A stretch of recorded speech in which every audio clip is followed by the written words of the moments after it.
Hello, I'm John, and I've been a piano teacher for over 25 years. And the aim of this series is to help you play scales better and more musically, giving you tips on how to practice them and ideas to look out for.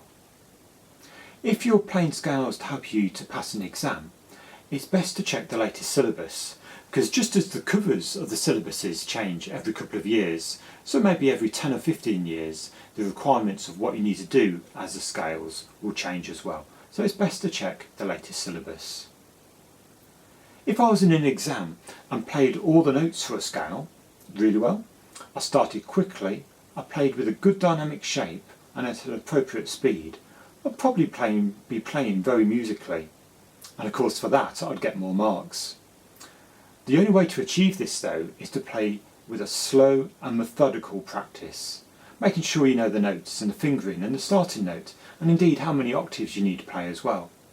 For example, for grades 1 to 4 you need to play 2 octaves, grade 5 of the associated board exams you need to play 3, grade 6, 7 and 8 you need to play 4 octaves.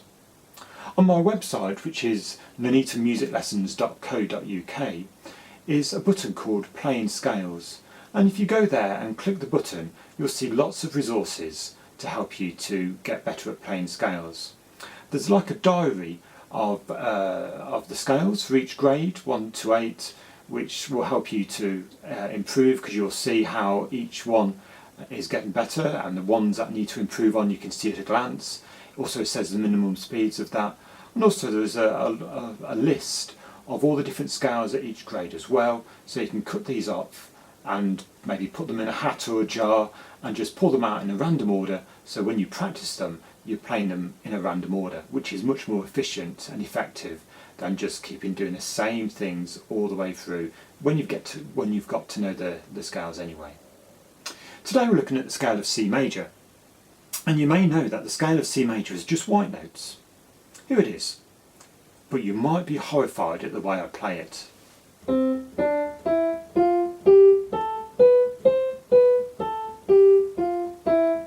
Oh no, that's awful, you're probably saying. I'd agree, because we want to use better fingering now. When we're doing the right hand of C major, we want our thumb on the C and our thumb on the F. Let's do that. That sounded much more in control. The thumb was on the C and the thumb was on the F. I did that on the way up. If I'm coming down, it's exactly the same fingers again. My thumb goes on the C and my thumb goes on the F. Here it is.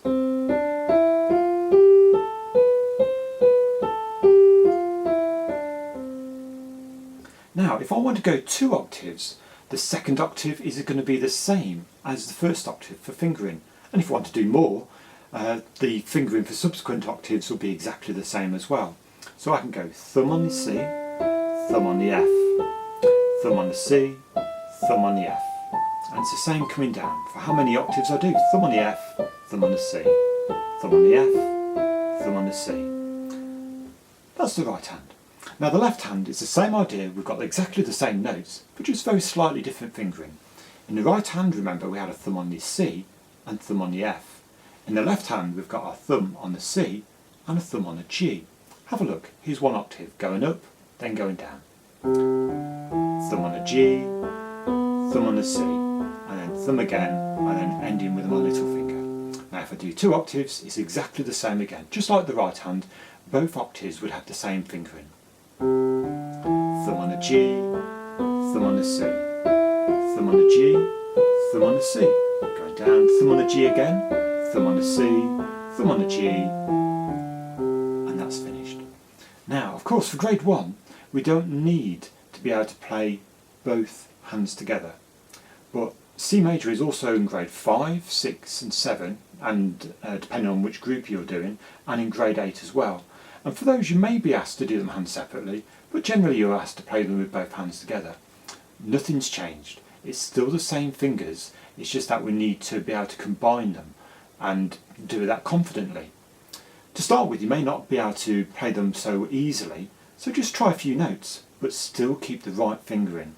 So in the right hand, I'm going thumb on the F, and I'll just stop there. I'm happy with that. I'll do it again. Thumb on the F. This time we're going down. So I'm just doing a portion of the scale just to make sure that the fingering I'm using is correct. I'll do it one last time. Now I might try that for a few minutes over several days, but once I've done that and I'm happy with it and my fingers are getting to remember what to do just by using muscle memory, then I'm going to do a few more notes, like this. Thumb on the F, thumb on a G in the left, and I've gone right up to the first octave. Now I'm going to come down using exactly the same fingering. Remember, my thumb is on the F in the right hand, thumb on the G in the left hand. There we go. And that's it, one octave. Now if I try and do that just going up and coming down, I'm still going to have them in the right hand with thumb on the C and thumb on the F, and in the left hand with thumb on the G, thumb on the C, just that I'm going up and down without stopping.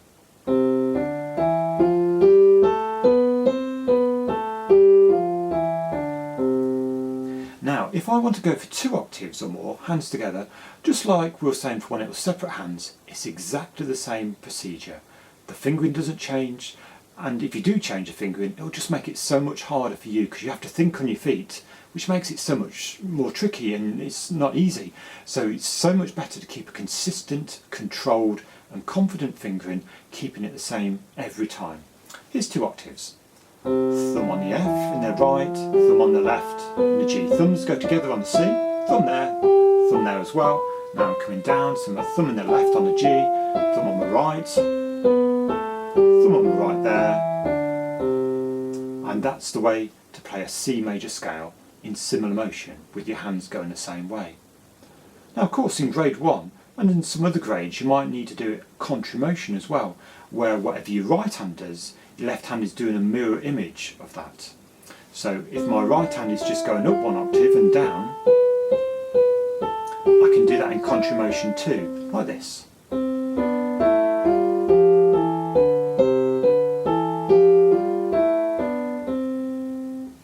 So that's C major contrary motion, hands going apart, then coming back in, and C major similar motion going up and then coming down. Now of course what you don't want to do is just do the scales that are in the syllabus and that's it.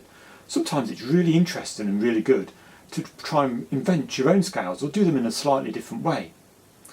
Sometimes I get my pupils to play a different number of octaves in each hand. So for example in my right hand I'm going to play 2 octaves, in my left hand I'm going to play 1 octave, but still C major in both hands.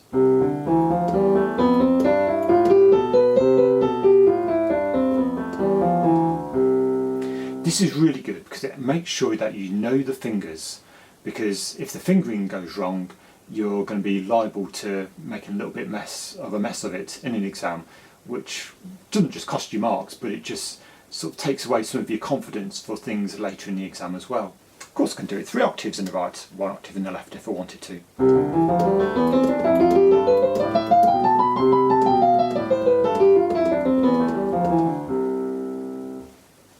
I could also play them staccato.